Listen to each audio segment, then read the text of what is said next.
Salve, salve, Terra Negra! Estamos aqui em Salgueiro, município do estado de Pernambuco, no núcleo da Caatinga, enterrados na Caatinga.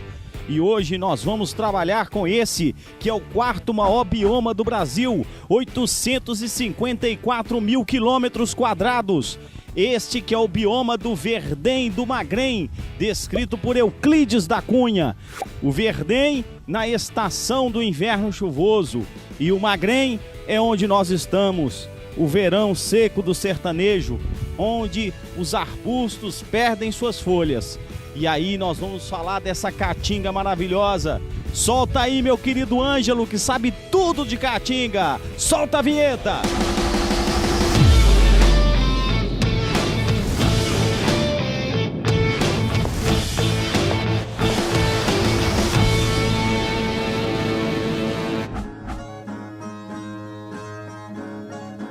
Cantando galope, falo do sertão, das coisas que vejo nessa minha terra. O sol queimador, o cabrito que berra, a galinha, o guiné, o peru e o capão. Vaqueiro aboiando no pé de um mourão, sanfona gemendo, um galega a tocar. Uma soca-soca só pra eu caçar, uma baladeira de grossa furquia. Silêncio total no pingo da meio-dia, nos 10 de galope na beira do mar. Salve, salve, Terra Negra! Estamos aqui agora no meio da Caatinga para mostrar a importância desse bioma. Caatinga, a palavra vem do Tupi-Guarani, significa mata branca. O motivo? No período de seca, a gente pode ver que ela fica meio branca mesmo, porque as folhas, as plantas caem e somente vai sobrar uma vegetação em dormência. Mas aqui dentro, ó, a gente mostra que ainda existe vida. A vida resiste na Caatinga. É bacana pra caramba a gente entender que a paisagem, apesar de parecer pobre, se a gente por acaso sai do macro e começa a ir pro micro e começa a observar mais, com mais cuidado, a gente vai perceber que aqui existe muita biodiversidade. Dos ambientes áridos e semiáridos do mundo, quando comparados com a Caatinga, eles perdem muito em biodiversidade. A Caatinga tem no mínimo o dobro de biodiversidade que esses locais. Por isso, então, devemos preservá-la, devemos conhecê-la. E hoje nós vamos começar a fazer um giro por aqui. Vamos entender como é a Caatinga e o que existe aqui. São conhecidas 1.500 espécies de plantas aqui na Caatinga, sendo que 380 são endêmicas, o que indica uma evolução independente. Quando você compara com a Amazônia, com a Mata Atlântica, parece que a biodiversidade é baixa, mas não, essa biodiversidade é incrível. Além disso, encontramos na Caatinga 1.081 espécies de animais vertebrados. Quando eu falo vertebrado, estou falando de peixe, anfíbio, réptil, ave e mamífero. E, às vezes, a gente pode pensar como que um anfíbio com aquela pele permeável consegue sobreviver na Caatinga. São estratégias. Por exemplo, tem um anfíbio que ele fica ativo para reproduzir apenas uma semana por ano. O resto do período, ele fica enterrado. Ele cava um buraco no solo de 1,5 m e fica ali esperando o momento ideal, o momento das chuvas.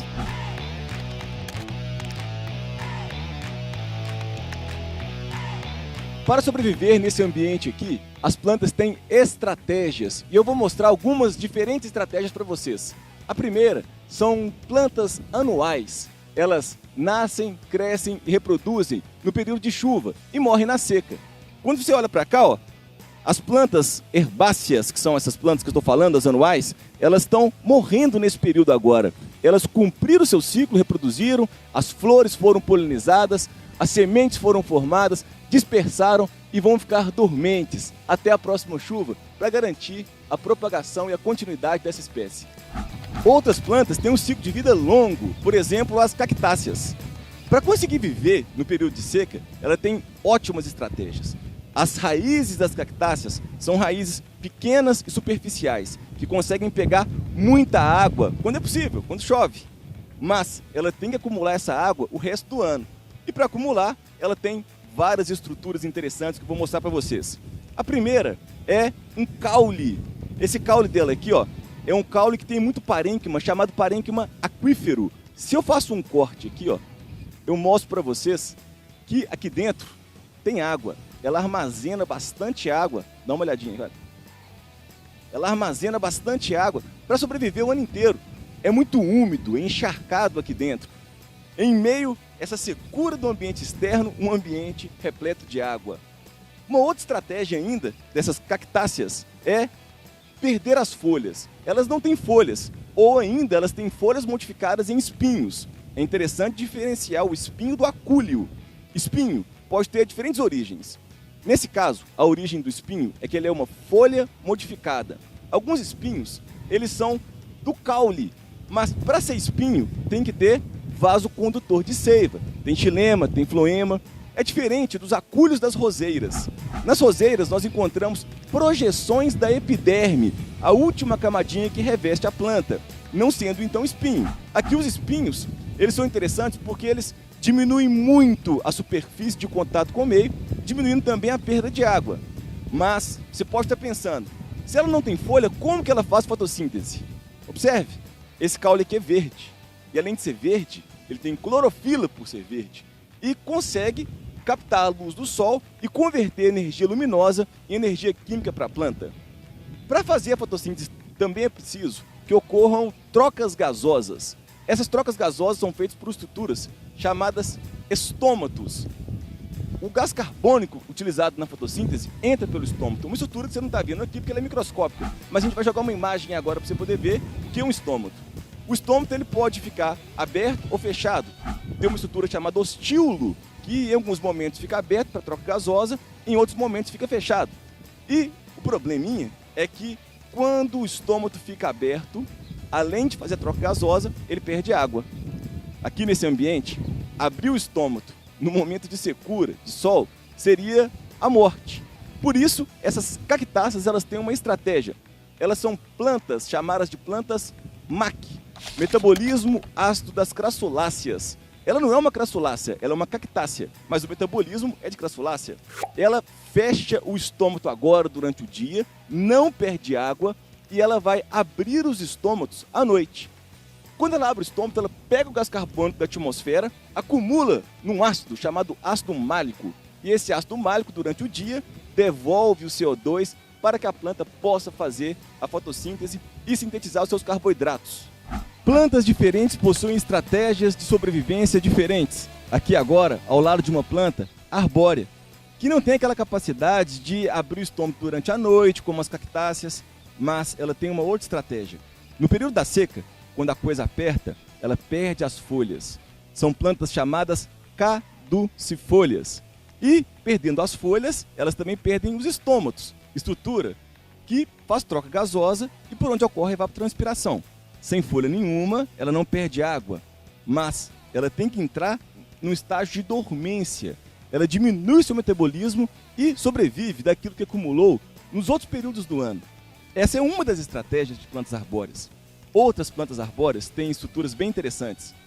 Nas raízes de algumas plantas arbóreas podemos encontrar xilopódios, que são batatas que ficam cheias de água e, por acaso, acumulam até 1000 litros de água para essa planta sobreviver no período da seca.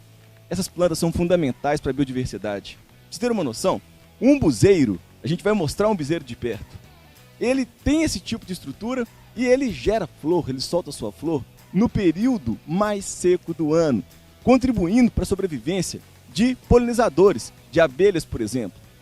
Existe uma interação muito grande entre os seres vivos. Se você mata um, outro morre, outro morre. Se por acaso a gente destrói todos os umbuzeiros aqui dessa região, as abelhas também desaparecem, algumas espécies de abelhas desaparecem. Portanto, é muito importante entender a biodiversidade e, além da biodiversidade, as interações entre os seres vivos. Assim, a gente consegue ter uma dinâmica de preservação muito mais eficiente.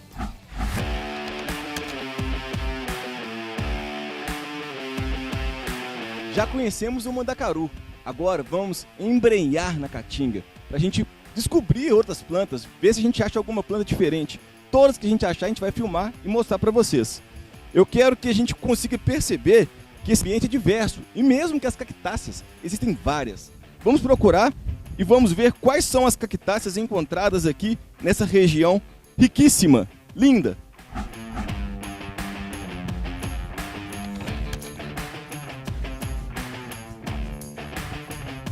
Aqui agora, do lado do Cereus Jamacaru, também conhecido como mandacaru, uma planta muito importante para a região. É uma planta forrageira que, por acaso, alimenta os animais naqueles piores momentos, na seca mais brava. Falando de seca, hoje um milagre, tá chovendo.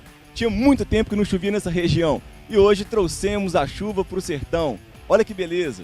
Além disso, quando eu vou fazer uma análise dessa planta aqui, eu posso pensar que ela tem raízes bem rasas, ramificadas para conseguir pegar essa água que está caindo agora, por exemplo. Além disso, ela possui aquele parênquima aquífero que eu mencionei para armazenar água, espinhos e uma flor branca.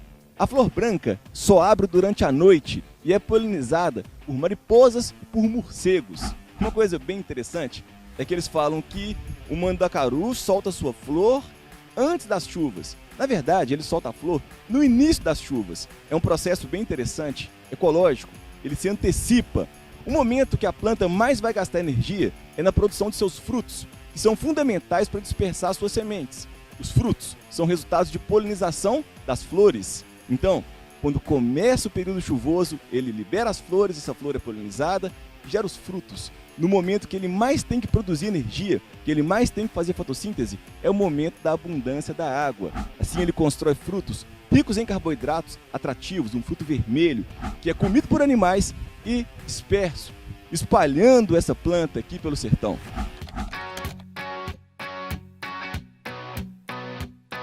Essa aqui, ó, chama xique-xique. A espécie é Pilosoceros gooneu.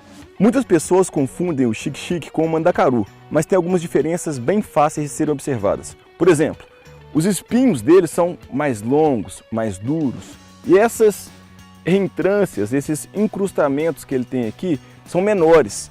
Eles chamam isso de canela. A canela aqui é menor do que a canela do mandacaru, que lembra muito uma carambola.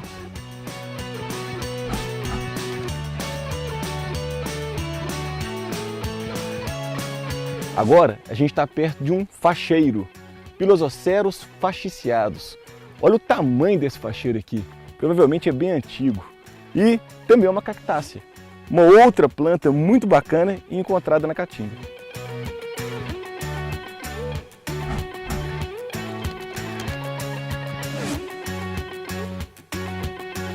O bacana aqui é que a gente achou uma coroa de frade, que é uma outra cactácea aqui da Caatinga. Olha quantas cactáceas diferentes, né? E o bacana também é que ela está com fruto. Ela é uma angiosperma. As angiospermas são plantas que possuem flores coloridas, chamativas e frutos. É o caso dessa cactácea aqui. Esse frutinho, vou tirar um aqui, ó. Quando a gente observa para ele, ele é pequenininho, repleto de sementes. E essas sementinhas aqui, elas são importantes para serem dispersadas. Elas não podem crescer aqui do lado. Vem um animal, come esse frutinho, defeca em outro ponto e leva essas sementes para elas crescerem longe da plantinha, que é a planta mãe. Eu vou comer esse frutinho para ver se é saboroso. Gostoso, colorido, saboroso, um ótimo atrativo. Essa aqui, pessoal, é conhecido como rabo de raposa. A Rojadoa rodanta é a espécie dela. Olha que coisa bacana. Eu te mostrei várias cactáceas diferentes. Ela é ornamental porque o espinho, esse espinhozinho aqui dela, dificulta muito a alimentação de animais.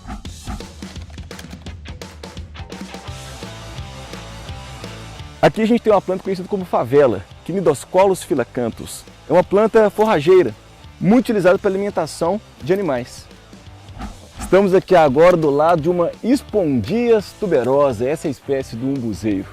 É uma árvore símbolo da Caatinga, uma árvore clássica, uma árvore citada por Euclides da Cunha, uma árvore muito importante para os animais da Caatinga e para o povo também. É muito interessante, quando uma pessoa está andando na Caatinga e ela está com muita sede, se ela acha um umbuzeiro, isso salva a vida dela, porque ela tem uma raiz especial, ela tem uma raiz que tem uma estrutura chamada xilapódio.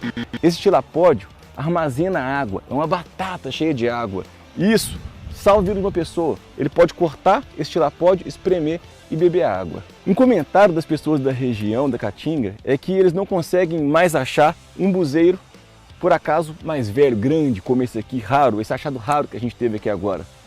O bode é uma espécie exótica aqui na Caatinga. Ela foi introduzida e, como solta, na época de chuva, elas comem o que querem. e são seletivas. Elas adoram a folha do umbuzeiro. Depois também na seca comem qualquer coisa, até pedra elas lambem.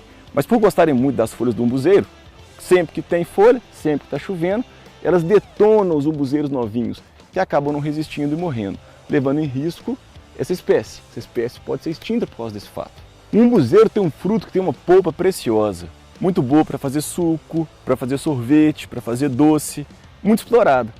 Com esse risco agora de extinção dessa planta, algumas atitudes têm que ser tomadas. A Embrapa está desenvolvendo uma estratégia maravilhosa.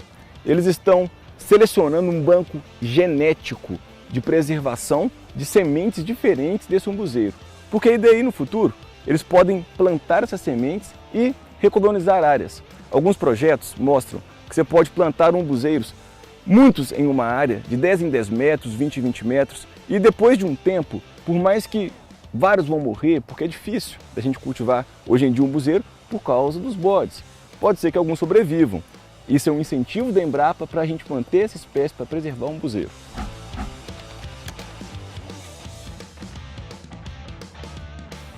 Essa aqui é uma Comífora leptoflorus, mais conhecida como umburana de camão. Um caso curioso sobre ela é que essa madeira, dura pra caramba, era muito utilizada para fazer carranca. As carrancas que eram usadas nas embarcações como um símbolo para espantar os maus espíritos. Então era uma árvore muito procurada. Por isso agora ela tem que ser muito protegida, pois várias dessas já foram destruídas e muita gente ainda quer. Muita gente busca esse tipo de planta, esse tipo de árvore para poder fazer a carranca. E a gente está do lado de uma Schinopsis brasiliensis, a baraúna. Vocês acham que na Caatinga só tem espécies arbustivas? Não, também tem espécies arbóreas. Olha o tamanho dessa aqui, ó. Ela é madeireira, muito explorada, também por isso correndo risco de extinção.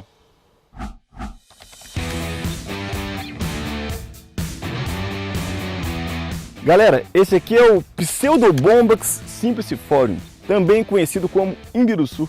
E uma coisa bem curiosa que a gente consegue ver aqui. De repente, assim, andando, a gente percebe algumas interações entre seres vivos, né? Na realidade são vários, o tempo inteiro tem interação. E o bacana é que a gente pode perceber crescer nessa planta aqui, uma outra, ali ó, tem uma cactácea, um facheiro.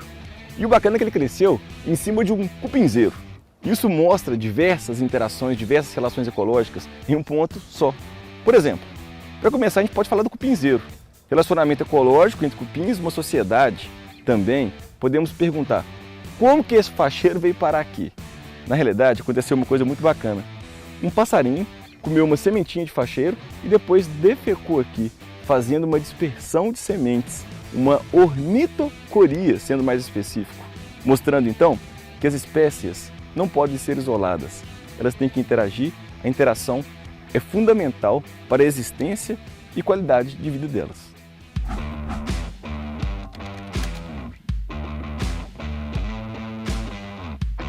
Você tem hoje um conjunto de tecnologias, tem um processo permanente de mobilização e de apropriação de conhecimento sobre o bioma Caatinga que ajuda exatamente a se adaptar a essa região.